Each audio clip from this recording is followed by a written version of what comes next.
Hello once again, audience. It is me, your boy TPT, coming at you, not live and not from Twitch TV. I hope you all are having a fantastic morning, day, evening, night, etc. And today we're going to be discussing naval combat. Now, I will actually let you know, I did actually record this video once before, but I didn't like how it turned out, so we're going to be giving this another shot. So today we're going to be discussing naval warfare. Now, before I get into all the details of naval warfare, I will personally just preface with a couple things. First of all, frankly, naval warfare is not super important in EU4. It's only really important for a small number of countries, like, for example, Great Britain and Japan. It just isn't really as important for other countries. So I just want to preface that before I start discussing it. Because I do think it is important that people know, like, really it's not that important.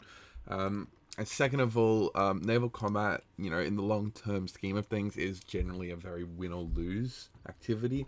Typically, one nation will always beat the other,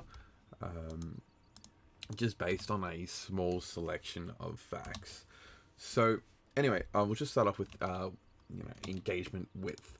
So essentially, engagement width is the combat width that your navy gets when it is fighting with obviously other navies. Now, starts off at a base of 25 at Dip Tech level 2, because obviously I'm not going to include Dip Tech level 1, because that's natives, and generally they don't really tend to have boats at that point. But yeah, so it starts at Dip Tech 25, at engagement with 25 at base diplomacy tech for most countries, and then obviously it increases at Tech 7, 12, 18, 22, and 24. One of the important things, though, with combat width is that it doesn't actually just change based off of the location, because if you guys don't know, if you're in a coastal sea zone, you actually reduce the local engagement by 20%, but on top of that you can actually increase it as well, and you can do this with either the naval engagement ability in the Age of Revolutions, in your little splendid bonus, or you can actually do it with your Admiral's maneuver traits. So if you can see here, this Admiral has 4 maneuver pips, which means that it would gain 40% extra naval engagement width, which I think is actually really, really good. It means that maneuver on Admirals is actually really useful, at least obviously to an extent. So with naval engagements, they are relatively similar to land battles in the sense that there is also an order at which the ships engage, although you don't really have like a map or anything. It's more just this line of ships versus this line of ships, pretty much. Yeah, so typically your heavy ships will engage first, followed by galleys, then light ships, then transports, unless you're in a inland sea, in which case the galleys will engage first. Now, it's important to note that a heavy ship has an engagement width of 3, whereas all of the others only have an engagement of 1.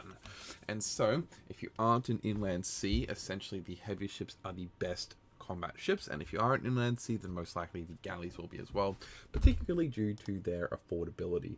If we go to the naval unit screen, you'll see that the heavy ships cost 0.67 a month, galleys cost 0.05, and so do light ships. And transports are just a little bit extra. So heavy ships are very strong, but they're also very expensive as well, which is one of the reasons why naval engagement tends to be very hit or miss. By the way, I know my game is lagging a little bit. I'm really not sure why. I haven't got like anything else open. It's only using about 60% of my CPU and memory. I think the game is just being dog shit today, so just ignore that for now.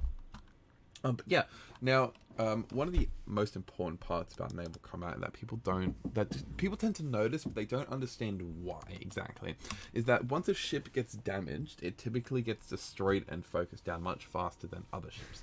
That is because of how target selection works within naval combat.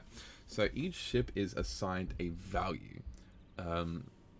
They have a base chance of 10 of being picked as a target, further modified by 0 to 5 on like a dice roll, plus 5 if they're the same type, so essentially heavy ships will be more likely to target other heavy ships, and galleys will be more likely to target other galleys, etc. as well as ×2 if their hull strength is below 50%, which is the important one, and then times 0.1 if morale is at 0 or less. So that is actually the big reason why once a ship tends to get damaged, it tends to get destroyed very quickly, is because the combat will actually focus down low HP ships in order to destroy them. The reason this is important is because your ship will take... your navy will take a significant morale penalty for every single ship that is destroyed. It's actually, so on top of morale being decreased over the course of the battle, that same sum is actually applied when a ship is destroyed. And as such, you obviously want your ships to be destroyed as little as possible. One of the best. Now, there's a few important ways of doing this. And one of those is disengagement. So essentially, when a ship has less than 0.5 morale, it will actually attempt to disengage from the battle in order for another unit to take its place. This is important because while it's disengaging from the battle, it can't actually shoot back. However, it can be shot at. And as a result of that, you want ships to be disengaging as quickly as possible. There is a couple different ways of reducing morale damage taken by ships being destroyed, as well as increasing your disengagement chance. Predominantly, most of these abilities will be found in the two main idea groups, which is naval ideas, which predominantly focuses on the combat side of things, as well as maritime ideas, which has sort of a combination of the military, but also very much the general maintenance and income of the ships as well. As you can see here, it does have a number of, see right there, ship trade power propagation, for example, as well as trade range, etc. So it's much more of like an economic style of naval ideas. However, I can tell you that pretty much every single time, every single battle, someone with naval ideas will beat someone without naval ideas. That's pretty much just how the fleet works. Because oftentimes people don't really tend to take naval ideas in single player or multiplayer, as they're generally just not very good. You will, however, normally see people taking quality, which does obviously have some effect on the naval combat ability. And as a result of that, typically a nation's base ideas will play the most important factor. Like, for example, if we were to go to Great Britain, you'll see here that they get plus 20% morale of navies, 15% heavy combat ability, as well as +1 naval leader maneuver and naval tradition. So pretty much, and even if Britain doesn't have naval ideas, they're pretty much going to win every single naval fight because no one else has naval ideas either. You know, no one else takes it either. And as a result of that, they'll pretty much win every single battle that they fight, just by nature of those ideas. Because I would say, due to the nature of how morale damage works, as well as disengagement, typically morale is the most important factor in determining the strength of a navy. And so anybody with a 20% naval morale bonus will generally tend to win out over someone, obviously, without it as well.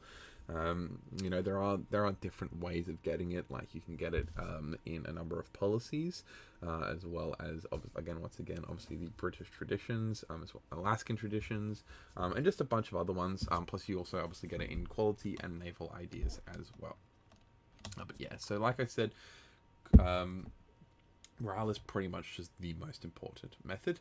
The most important modifier. But also, I would also say that combat ability would be the second most important modifier, which the British also have 15% of.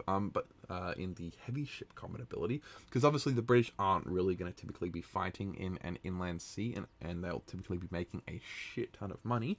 So their navies will typically comprise predominantly of heavy ships. And if they do take naval ideas, they'll be up to plus 35% heavy ship combat ability as well. Some nations do get bonuses to light ship combat ability and galley combat ability. It is in naval ideas, and also most notably, you can also gain galley combat ability through the use of your naval doctrine, in which case you have free oarsmen here, which is plus 15%. Plus nations like Tunis and I believe the Berbers, the Moroccans, and that will also gain galley combat ability as well. Aragonese is another good example. But yeah, so essentially, like I said, that's just further reasoning as to why typically it'll be a very you win or you lose. But yeah, so it's there's not really too much to talk about in terms of in terms of other factors regarding it. It is generally obviously you can cover blockades and such, but they're quite self-explanatory, I would say. There's not typically much detail in them.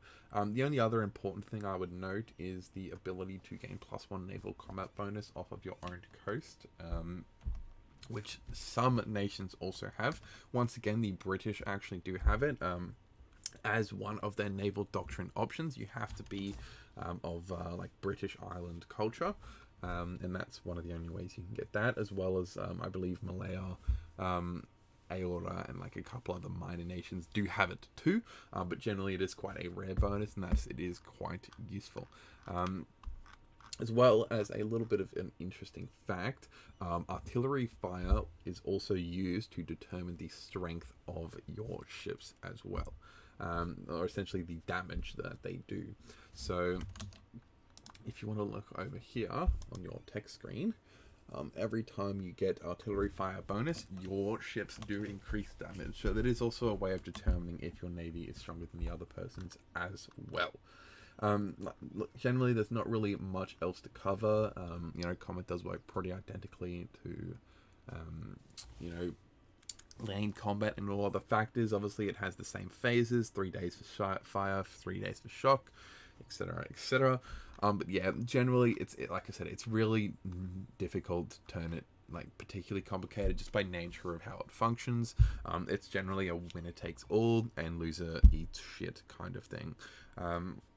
The only last thing that I would probably mention is the ability to steal ships. So this one is a little bit unique from your land combat in that I'll use an example here, which is the ship boarding. Chance to capture enemy ships plus 33%. As well as also as a pirate, I also have 33% to capture enemy ships. So essentially this is a little bit of a trick. Every time a ship is fleeing and you are like attacking it, you essentially have a chance of stealing the ship, which is to be honest, I've always thought it's a little funny. You can actually do it with things like flagships as well, so you can actually steal other nations' flagships,